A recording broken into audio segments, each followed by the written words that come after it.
Olá! Hoje nós vamos estudar um algoritmo de ordenação pelo método da bolha, chamado Bubble Sort. Vamos supor que temos um vetor que não conhecemos as propriedades de ordem dos elementos que estão nele. Então, vamos supor que a gente tem algo como 1, 0, 6, 4, 2. Será que dá para a gente ordenar esse vetor olhando pares de elementos sucessivos e trocando se esses elementos não estiverem na ordem correta? Vamos ver. É isso que o Bubble Sort tenta fazer. E consegue, na verdade. Então, vamos primeiro olhar nesse primeiro par de números aqui. 1 e 0. Eles estão na ordem correta? Localmente, só olhando para eles dois. Não, não estão. Porque o 0 é menor que o 1, então o 0 tem que estar antes do 1 no vetor. Né? Então, vamos fazer essa troca aqui. 1 e 0. Tá? Isso vai levar a gente a um outro vetor, que vai estar em 0, 1, 6, 4, 2. E se agora a gente olhar no próximo par, depois da troca? Né? Então, no par que começa na posição 1.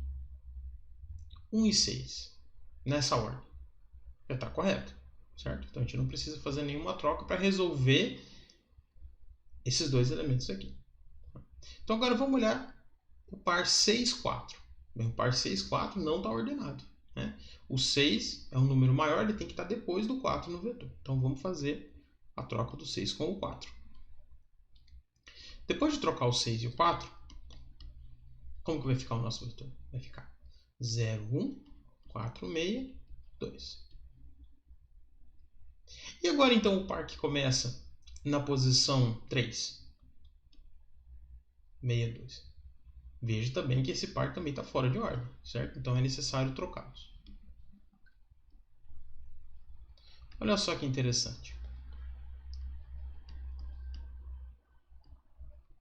Depois que a gente trocar esses dois caras, ou seja, com efeito a gente passou uma vez verificando todos os pares do vetor, certo?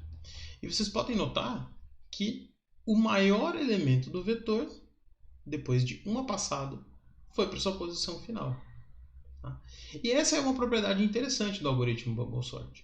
Todas as vezes que a gente passa no vetor olhando par a par, uma vez, sempre o próximo maior elemento vai subir para a sua posição correta. Então, por isso que o pessoal chama de algoritmo pelo método da bolha, como se os elementos fossem borbulhando para a sua posição correta. Tá? Eu acho essa analogia meio esquisita, enfim, mas é bem conhecido exatamente por causa disso aqui. Tá? Então, olha só que interessante. O que acontece se a gente continuar fazendo, então, voltar lá para o início do vetor e continuar fazendo esse processo de trocas? Né? Então, a gente vai ter algo assim. Ó. Vamos lá. Eu só vou copiar, só para ficar mais fácil de enxergar depois. Tá? Então, vamos lá. De novo, voltamos lá para o primeiro par. 0, 1. Esse par está correto? Está correto. 1, 4. Esse par está correto? Está correto. Veja que a gente só está perguntando olhando no par. A gente não está olhando para a posição do par no vetor todo. Tá? Então, beleza. 1 e 4 tá na sequência certa. E 4, 2? 4, 2 não está. Tá? Então, temos que trocar eles dois de lugar. Então, como que vai ficar? Vai ficar, depois da troca, 0, 1, 2, 4, 6. Veja que agora o próximo elemento que subiu foi o 4. Né? Tá? Então veja que do 4 para frente a gente continua tendo. Na verdade, agora a gente tem o vetor com uma posição a mais, ordenada, vamos dizer assim. Né? Veja que não tem necessidade de a gente continuar perguntando, tá? Se esses dois caras estão ordenados, porque com certeza eles vão estar. Tá? Pela própria natureza de como que os elementos maiores vão sendo jogados para o final antes, sempre quando um elemento menor do que o maior, por exemplo, chegar na posição dele, o maior já vai estar lá na frente dele. Tá? Então, não tem necessidade de a gente continuar verificando os pares depois que o jésimo elemento chegar na posição dele. Tá? Então veja que o J ele é um marcador interessante. Né? Ele mostra para a gente até onde que o segundo elemento do par precisa ser comparado. Tá? Ele não precisa nunca ser o cara que é o primeiro elemento do par. Aí veja como isso bate também na primeira iteração. Né? Se a gente considera que o J já começa aqui, a gente pode ver que o elemento da esquerda do par nunca precisa ser igual a J. Tá? E isso a gente vai usar depois quando estiver formulando o algoritmo final. Então vamos continuar verificando aqui. Tá? Então, veja, mas já está na ordem. Bem, mas o algoritmo não tem como saber isso. Pelo menos não se a gente estiver aplicando exatamente esse procedimento que eu estou demonstrando para vocês agora. Então vamos lá. Então vamos olhar, eu vou só copiar aqui, novamente, para ficar mais simples de olhar. Tá? Então, vamos olhar o par 01. O par 01 tá correto? Está correto. O par 12 está correto? Está correto. Precisa verificar o par 24? Não precisa verificar o par 24, certo? Porque o par 24, veja como agora o nosso J, me desculpe que eu esqueci de atualizar o J, mas o nosso J está aqui, ó. Lembra que eu falei que ele nunca precisa ser o elemento esquerdo do par? Tá? Ok, então a gente passou uma varredura inteira sem trocar ninguém. Tá? A gente pode usar esse fato de que quando a gente não faz nenhuma troca numa varredura, todos os elementos que estão à esquerda de J já estão nas suas posições corretas. Então isso a gente pode detectar isso no nosso algoritmo para fazer com que ele execute menos varreduras. Tá? Mas no algoritmo que eu vou apresentar aqui, eu não vou colocar essa otimização e depois vocês podem fazer para praticar, tá? Esse tipo de modificação. Tá bom? Então no final das contas, o que a gente vai ter aqui? A gente vai ter novamente o vetor 0, 1, 2, 4, 6. Tá?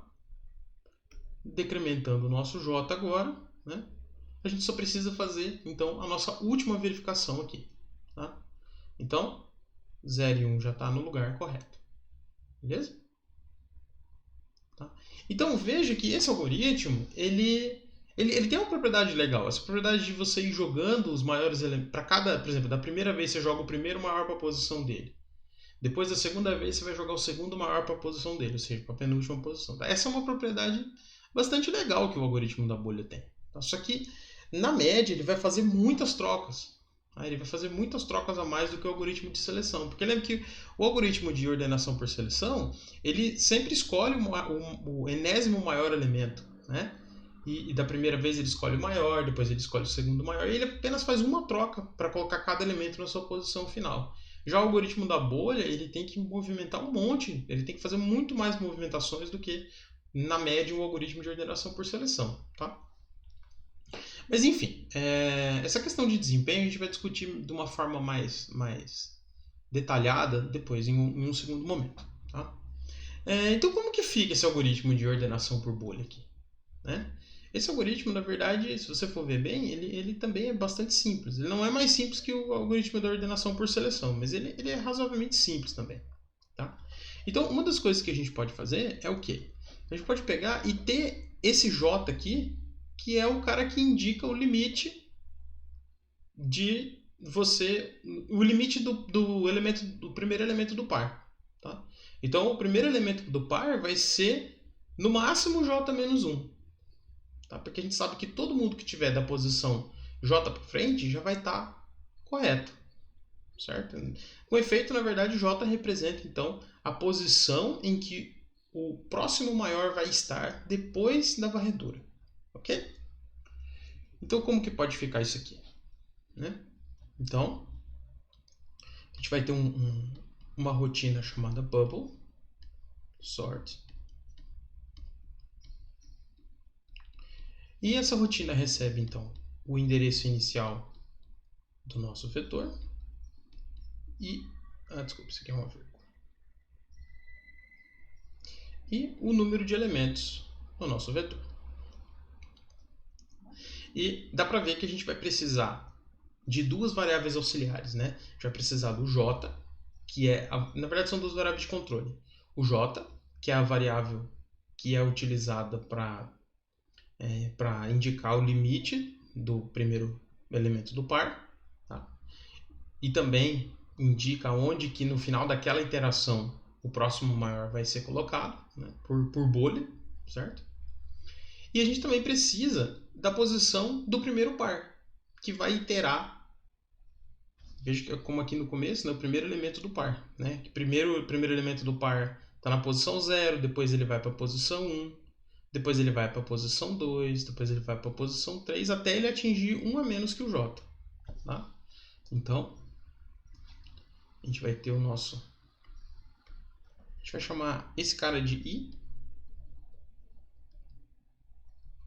E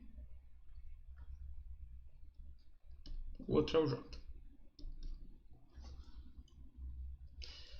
Então, a gente vai variar... Veja, para cada vez que a gente varia o J, a gente faz uma varredura toda do vetor.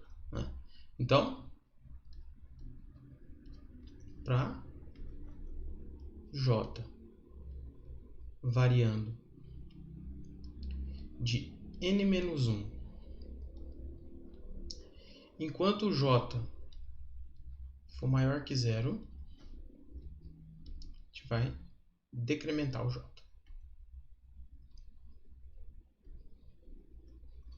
Então esse é o cara que vai indicar para a gente aonde que o próximo maior vai subir. Tá? E agora a gente pode fazer então a varredura do vetor todo, começando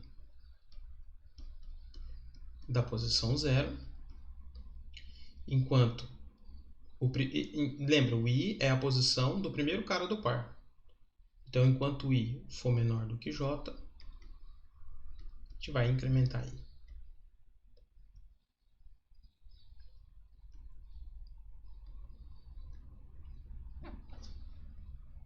Daí, a gente verifica.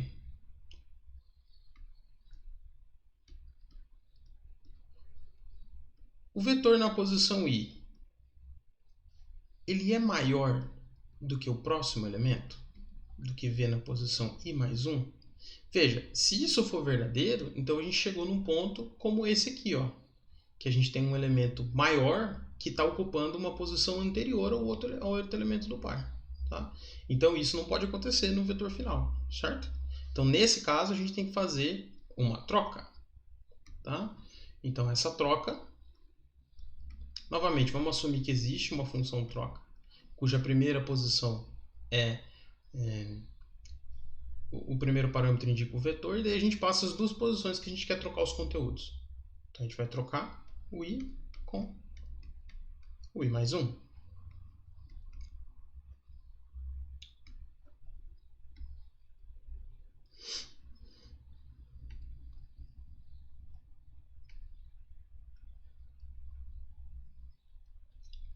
E aí, pessoal, esse é o algoritmo de ordenação pelo método da bolha.